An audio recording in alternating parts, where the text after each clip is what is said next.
Good afternoon, confirmands. It's good to be with you again. Sunday afternoon, January the 31st. And we are going to continue our consideration of the 10 commandments. Today are commandments 7 and 8. We're going to go about it in much the same way we have the last couple of sessions. I've got a PowerPoint that I will talk through a bit and give you some directions on the activities you can be doing to learn about those commandments and the opportunity God gives us to grow and appreciate life with those commandments as our guide. Here is the PowerPoint. And this is part 3 of our exploring the commandments. 5 key words in the background of our conversation this week. First of all, honesty. My guess is you have a good sense of what that is. Being truthful in your words, representing yourself accurately, and anything that you witness. Being willing and able to name what you understand to be true about any situation. It's also known as the best policy. Honesty is the best policy. Share. That is an approach we can take to all the blessings we have in our lives and others have in theirs. And when we share those blessings together for the common good, everyone benefits. Protect is to find a way to safeguard something that we have so that it is not abused or misused or um, taken away. Integrity, saying what you mean and meaning what you say, and then living your life according to those words. Integrity has to do with aligning your life and your words together so that they all match up together. And truth often refers to facts, but can refer to internal realities as well. You want to be true about how you're really feeling about something. You'd be the only one that knows about that. Um, but it's sort of the other side of honesty. And truth is foremost of the way we express ourselves with words to other folks. So those keywords in the background of our conversation this week. Would you please join with me in our opening prayer? In the beginning was the Word, and the Word was with God, and the Word was God. The Word was in the beginning with God. The Word had power, wonder working power, the power to create. The Word said light, and there was light. The Word said earth, and there was earth. For 6 days the Word spoke, and on the seventh day the Word rested. And in this way, everything that has come into being, that is, came into being through the Word. And without the Word, not one thing came into being. And what had come into being in the Word was life. And the life was the light of all people. This light shines in the darkness, and the darkness has not overcome it. Amen.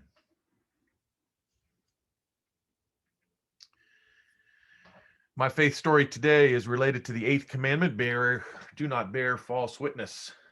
Don't lie, don't gossip, don't portray others in a bad light, but portray them in a good light.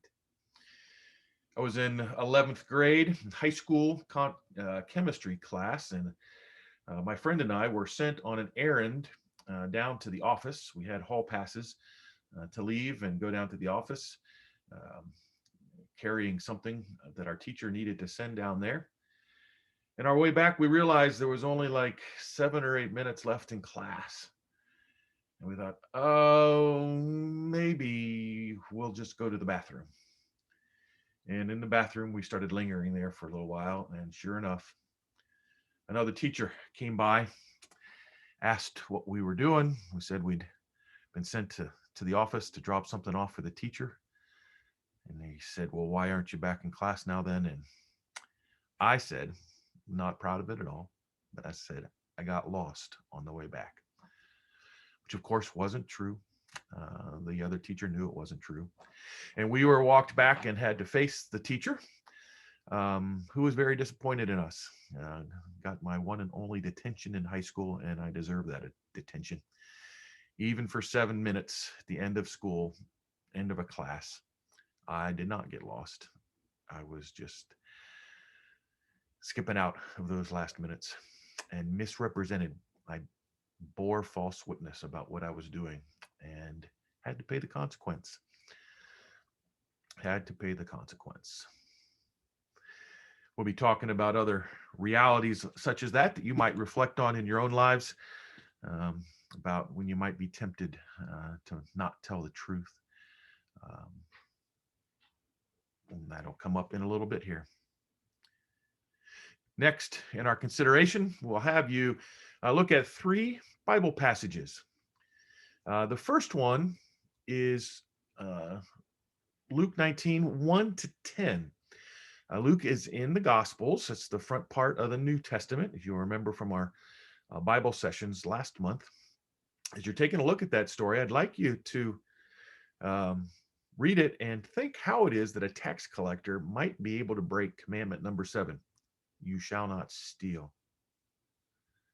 And then to think for yourselves, what do you do if a clerk, when you're in a store and a clerk gives you too much money, you hand them a $10 bill for something that costs $6, and they give you $5 back. What are you going to do, and why are you going to do that? Then take a look at 1 Kings chapter 3, verses 16 to 18. 1 Kings is in the Old Testament.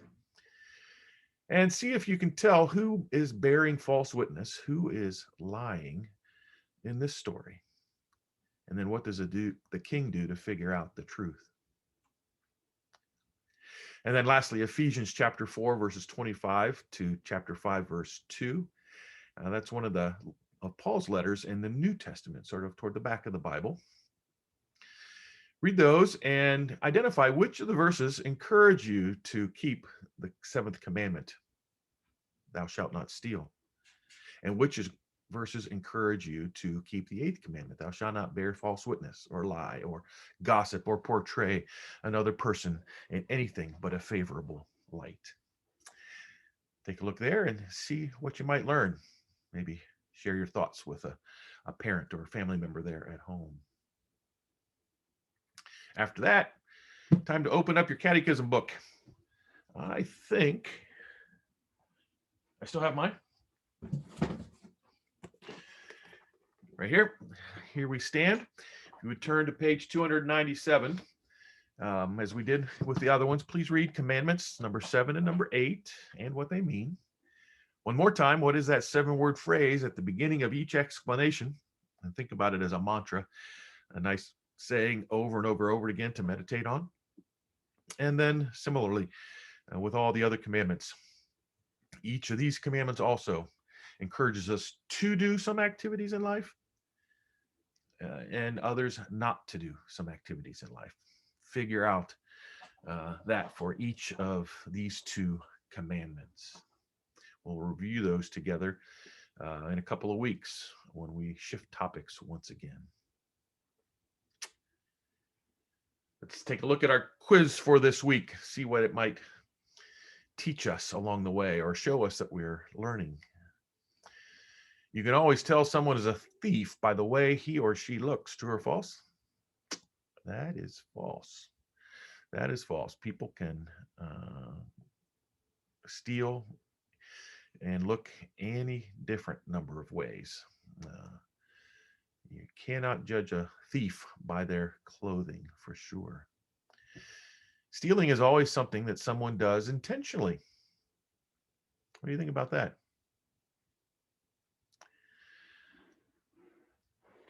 Yeah, that's actually false. In some ways, because our community has so much, a lot of what we have comes from places that don't have enough. And we have so much that they don't. And that is a form of stealing. Some of the products that we buy are made by people who are not getting a fair wage. That is stealing. Are we doing that intentionally? No, we're not. But we are still a part of the system where that happens. So sometimes Stealing is even beyond our control. And it's another reason for us to be grateful, thankful for a God who forgives us. We want to be aware of that as much as we can and do what we can to stop it, and then trust in God's forgiveness to keep on trying again. Taxes are a way for the government to steal. No, we have representation that decides what taxes we're going to pay, and taxes actually provide a very important resource for the community. We wouldn't have roads if it weren't for taxes. We wouldn't have schools if it weren't for taxes. Um, we wouldn't have protection, lots of other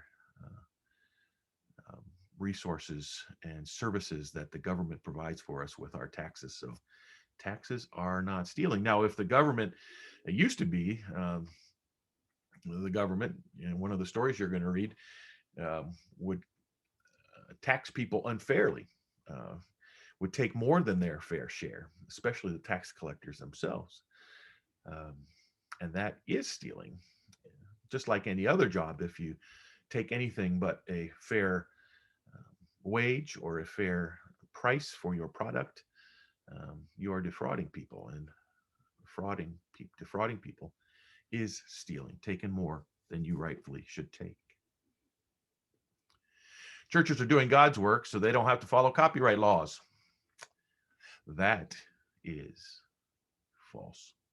We are doing God's work, and God's work is to see that everybody gets a fair shake, a fair wage, a fair price for their product. That's why we don't copy music in our copier and spread it around. We buy the music so to make sure the people that wrote the music get the music. And we buy copyright services so that we can print some songs in our worship bulletins and things like that, but we've paid for that in order to have that right. Artists wouldn't make money if everybody just constantly copied everything and shared it off as their own without letting the artist have a fair wage for the work that they've done. It's okay to go to a new video store and avoid paying late fees at the old store. What do you think about that? False. Another way to steal, to not pay a fine that is rightfully yours is a way of stealing from the person who is owed that fine. So that would be another instance of stealing. Bearing false witness includes betraying information that was shared with you in confidence. So somebody tells you a secret, you promise to keep it a secret, and then you tell that secret to somebody else. Is that bearing false witness? It is, because you promised you wouldn't tell. And it turns out you would tell. Bearing false witness, that is lying. So if you say you're going to keep a secret, God says, keep the secret, and your life and your friends' lives will be better. Lying and gossiping are good ways to create reliable order and structure in society. How's that work for you in school? If you lie and gossip about other people at school, does that make everybody feel good and trust each other? No, this is false also. Lying and gossiping break down relationships and create disorder and get people mad at each other, and rightfully so. And lastly, it's easy to break these commandments. I need to move my, you don't even have to say a word. That is true. That is true. You don't have to say a word. If you see somebody getting stolen and you don't tell somebody, you're participating in the stealing without saying anything. Similarly, if you see a friend that's being bullied or teased and you don't get involved and you stand back, it's as if you're bullying and teasing too. So those commandments can be broken even without saying a word. Great. Well done.